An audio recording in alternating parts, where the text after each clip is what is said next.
Hello. So after messing around a bit in this version's Stygian Onslaught, I figured that I might be able to clear Dire this time. And after trying a bunch of different teams, I eventually found a way to make it work, so let's get right into it. Just like usual, all of my limited 5-star characters are at C0, no one is using 5-star weapons, and no one is using the Battle Pass weapons either.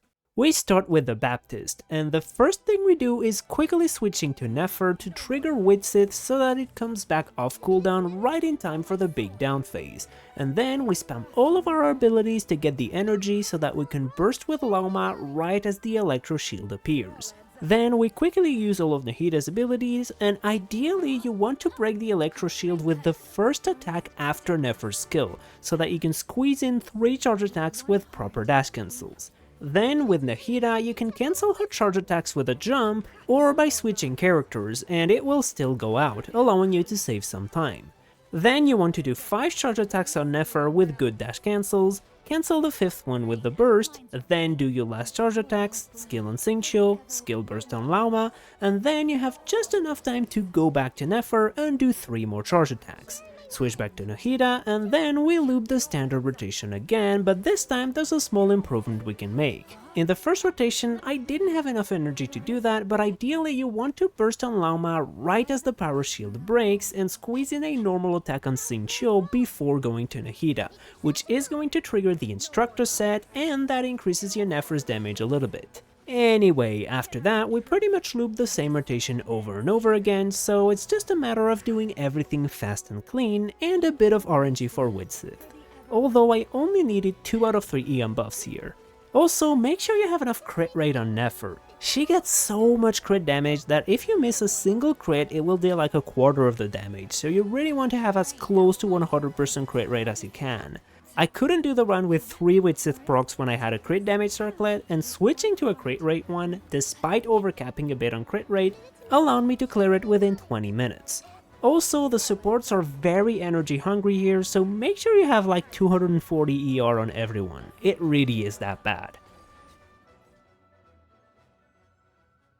For the second boss, we have the Ictomisaurus, and honestly, I'll just go very quickly on this one. You just break the shield, grab it with Jean, slap it a few times on the ground, and then you wait again and do it a second time.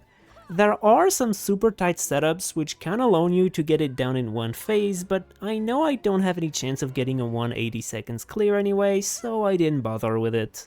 I've also seen people clear it with Yoimiya Overload and some Venti teams, but it's so easy to cheese that I didn't really bother with those, maybe for another video. Anyway, now we have the Plunge boss, and I actually struggled more than I would like to admit against this one. One thing I realized is that because it has a huge amount of health and gives you a big attack buff, your stats matter so much more, they're like amplified. I've seen people clear this with even Rain Slasher freaking Diluc with Bennett, Xingqiu and Sucrose, but when I tried it I could barely even clear Fearless because my Diluc's build is not nearly as good.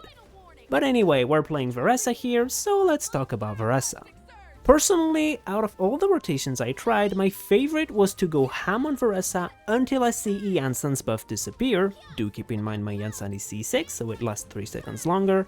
Then refresh all of my buffs and go back on Veressa to go crazy again. Make sure you jump twice when your skill is on cooldown. And then right as the plunge buff disappears around 1 minute 10, forget about this weird charge attack I did here, get the buffs again and switch to Moika to do a quick animation cancel rotation, and then switch back to Veressa so I can squeeze in some extra damage before my Jansen's burst comes off cooldown, because Moika's uptime is pretty short, so that's better than just stalling. And then we just repeat the same normal rotation again until the boss dies. I've also seen people have more success with Durin. Personally, since my Veressa stats aren't that amazing, I had better results with Moika carrying the phases without jumps, but I think the better your stats are on Veressa, the better Durin should be. As for other teams, there's actually a good amount of teams I've seen work here, even in Dire. Hell, I've even seen a 4-star only clear with Gaming, Jansen, Sucrose, Rosaria, but as I said earlier, you need really good stats against this boss. Other than that, I've seen Articuno clear it, I think I've seen Skirk clear it as well, C0R0 Skirk. and I think Flints might be able to do it too. But anyway, we finish off the boss with Moika's Burst, and that's it. We got the Dire clear. Anyway, that's it for this video. You can see my builds in the background here. I know the teams I played in this video aren't the most innovative. Most of the Dire clears you've seen on YouTube have probably been using pretty much the exact same teams, but hey, it's C0R0 Dire, okay? I'm doing my best. I've seen someone clear Baptist with a C0R0 Skirk team using their new combos, which is really cool, but unfortunately I wasn't able to make it work. My builds were not good enough, so I had to settle for the good old Nefer. I will say though, this Stygian made me enjoy Nefer a lot more. It actually feels really good when you hit the dash cancels property, and I love teams that have quick, fast rotations like that.